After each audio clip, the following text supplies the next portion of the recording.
Hello student, we are going to start the theorem derivative of parametric function. Theorem definition: if x equal to f of t and y equal to g of t are differentiable function of t where t is called the parameter and y is differentiable function of x, then prove that dy by dx equal to dy by dt upon dx by dt. तर या ठिकाणी या थेरमचं heading आहे parametric function, derivative of parametric function. आता parameter कोणाला म्हणायचं तर T is called parameter. आता या ठिकाणी टी दिलेलं आहे, काही एक्झाम्पलमध्ये थीटा वगैरे दिलेलं असेल. या ठिकाणी प्रूफ कसं करायचं, प्रूफ काय करायचे, D Y by D x equal to D Y by D T upon D x by D T. तर या ठिकाणी डी एक्स आहे, डी टी आहे अँड डी वाय आहे. तर ह्या सर्वांची इन्क्रीमेंट घ्यायची. Let delta X delta Y delta T be the small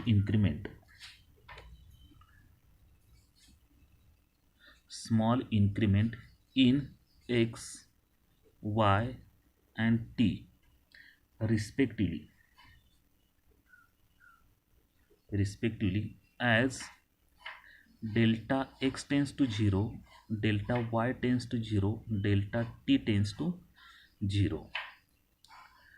आता नंतर या ठिकाणी लिबनिझ नोटेशन म्हणजे फॉर्म्युले तयार करायचे. आता फॉर्म्युले तयार कसे करायचे, या ठिकाणी D Y by D X आहे म्हणजे लिमिट डिनॉमिनेटरला डी एक्स आहे म्हणजे या ठिकाणी डेल्टा एक्स टेन्स टू 0 याचा, हे डेल्टा लिहायचं delta Y upon delta x equal to D Y by D X. नंतर हा फॉर्म्युला तयार कसं करायचं, लिमिट डिनॉमिनेटरला टी आहे म्हणजे delta T tends to 0, delta Y upon delta T equal to D Y by D T. हा formula तयार करताना limit delta T tends to 0, delta x upon delta T equal to D x by D T.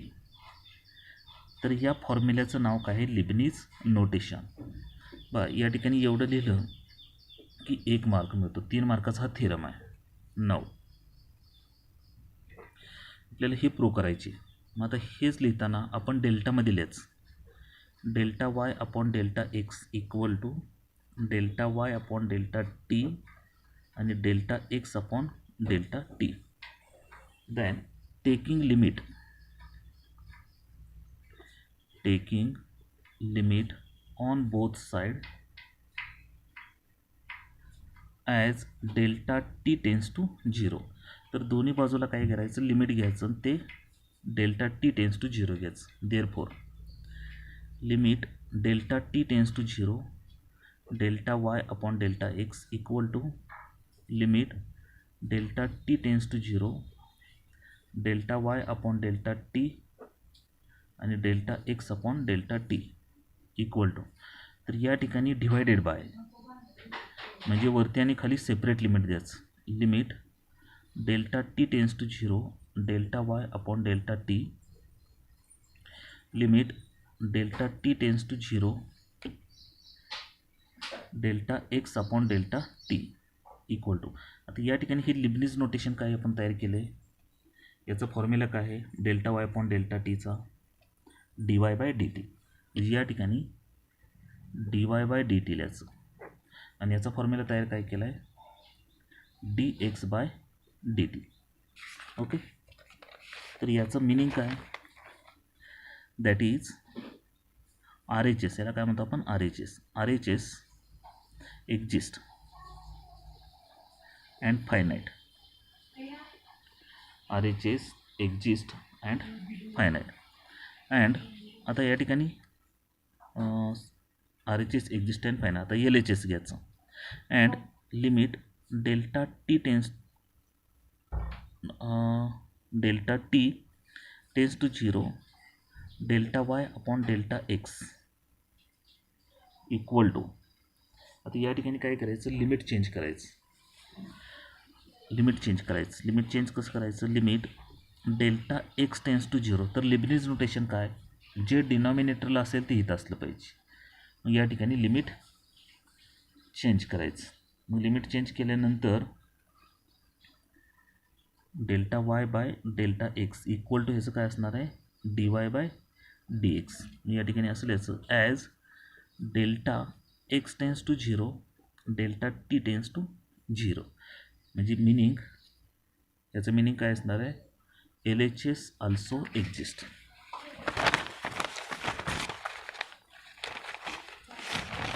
या ठिकाणी काय लिहायचं, L H S also exist and finite. Therefore LHS equal to RHS.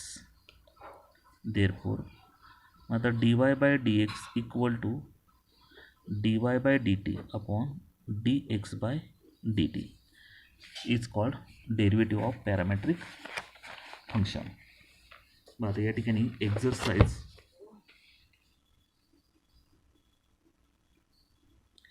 exercise 1.4.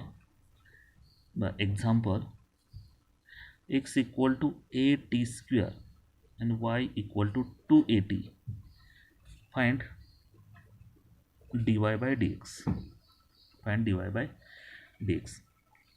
आता dy by dx आपण find out करायचं. तर एक्सचं function T मध्ये दिले, वायचं फंक्शन टी मध्ये दिले, म्हणजे टी इज कॉल्ड पॅरामीटर. म्हणजे टीला काय म्हणायचं, पॅरामीटर म्हणायचं. Let x equal to a t square. एक्सचं फंक्शन टीमध्ये, म्हणजे या ठिकाणी स्टेप काय लिहायची, differentiate with respect to t. एक्सचं डेरिव्हेटिव्ह काय असणार आहे, D x by D t. A काय असणार आहे, कोएफिशियंट, आणि टी स्क्वेअरचं derivative with respect to t. म्हणजे काय असतं फॉर्म्युला, 2t. ओके, म्हणजे काय आलं 2at. हे काय आलं d x by D t. And y equal to 2at. वायचं फंक्शन टीमध्ये, या ठिकाणी सुद्धा काय घ्यायचं, differentiate with respect to t. वायचं derivative d Y by D t equal to 2a. 2a काय असणार आहे, कोएफिशियंट, आणि टीचं derivative with respect to t. हे सर्वात इम्पॉर्टंट आहे, तर 1 असतं. मीन्स काय आलं 2a. देअरफॉर त्यानंतर काय म्हणायचं, बाय डेफिनेशन. आता डेफिनेशन काय आहे, तर d Y by D x equal to D Y by D T upon D x by D t. आता d Y by D T म्हणजे काय आलं आहे, 2a आलं आहे, आणि d x by D t काय आले, 2at आले. या ठिकाणी कॅन्सल काय झालं, 2a ला 2a गेट कॅन्सल, म्हणजे सोल्युशन आलं 1/t. तर हे काय आलं, d Y by D x. Okay, next example, x equal to a cot theta, a cot theta, y equal to b cosec theta. Find d Y by D x. आता या ठिकाणी theta is parameter दिलेलं आहे. Solution, x equal to a cot theta, differentiate with respect to theta म्हणायचं. तर एक्सचं derivative with respect to theta काय असणार आहे, D x by d theta असणार. ए काय असणार आहे, कोएफिशियंट, आणि कॉट थीटाचं derivative with respect to theta. कॉटचं डेरिव्हेटिव्ह काय असतं, minus cosec square theta equal to, हे मायनस साईन फ्रंटला लिहा, a cosec square theta. Okay, and तर वाय इक्वल टू काय आहे,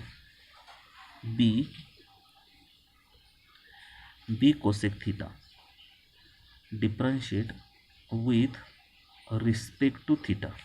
तर वायचं डेरिव्हेटिव्ह काय येईल, d Y by d theta, b आहे तसं, आणि कोसेक थीटाचं डेरिव्हेटिव्ह काय, minus cosec theta into cot theta. Okay, आता मायनस साईन हे सुरुवातीला घ्या, minus b cosec theta into cot of theta. Then by definition. तर डेफिनेशन काय आहे, D Y by D x equal to, डेफिनेशनमध्ये बदल कसा करायचा, d Y by d theta, कारण थीटा हा पॅरामीटर दिला आहे या एक्झाम्पलमध्ये, आणि d x by d theta. तर d Y by d theta काय, minus b cosec theta into cot of theta. Okay. आणि upon D x by D theta किती आलं आहे,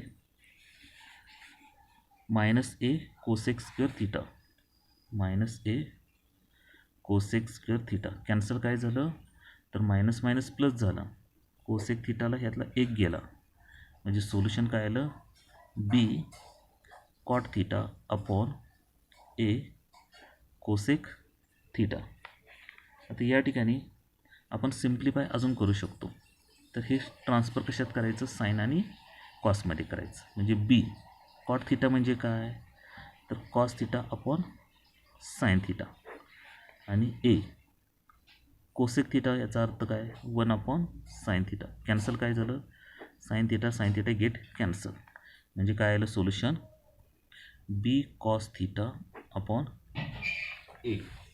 okay. Next example, x equal to a into bracket 1 minus cos theta and y equal to b into bracket theta minus sine of theta. Find dy by dx. The solution, first function घ्यायचं x equal to a into bracket 1 minus cos of theta, parameter theta दिले, differentiate with respect to theta, एक्सचं derivative d x by D theta, A coefficient ब्रॅकेटमध्ये 1चं derivative constant आहे 0, कॉसचं derivative काय असतं minus sine theta. Okay. Minus minus plus झालं म्हणजे ए साइन थिटा. आता वाय इक्वल टू काय b into bracket theta minus sine of theta, differentiate with respect to theta. तर वायचं derivative d Y by D theta, b coefficient, थिटाचं derivative with respect to theta 1 आणि sine थिटाचं cos of theta, cos of theta म्हणजे हे काय आलं वायचं डेरिव्हेटिव्ह आलं. नंतर काय म्हणायचं बाय डेफिनेशन. तर डेफिनेशन काय आहे, D Y by D x equal to D Y by D theta upon D x by D theta equal to, आता d Y by D theta किती आले b into bracket 1 minus cos of theta, आणि d x by D theta किती आले a sine theta, a sine theta. आता या ठिकाणी हे आलं डेरिव्हेटिव्ह. ओके. अजून सिम्प्लिफिकेशन करू शकतो आपण. बी 1 मायनस कॉस थिटाचा हाफ अँगल फॉर्म्युला काय 2 साइन स्क्वेअर थिटा बाय 2, अँगलचा हाफ असतो, आणि साइन थिटाचा फॉर्म्युला साइन 2 थिटाप्रमाणे a 2 sine theta by 2 cos theta by 2. Cancel काय झालं 2 to get cancel, sine theta by 2ला ह्यातला एक कॅन्सल, म्हणजे राहिलं काय b upon a into sine theta by 2 upon cos theta by 2. तर साइन अपॉन कॉस म्हणजे काय तर tan means tan theta by 2. तर हे काय आलं त्याचं डेरिव्हेटिव्ह आलं. ओके.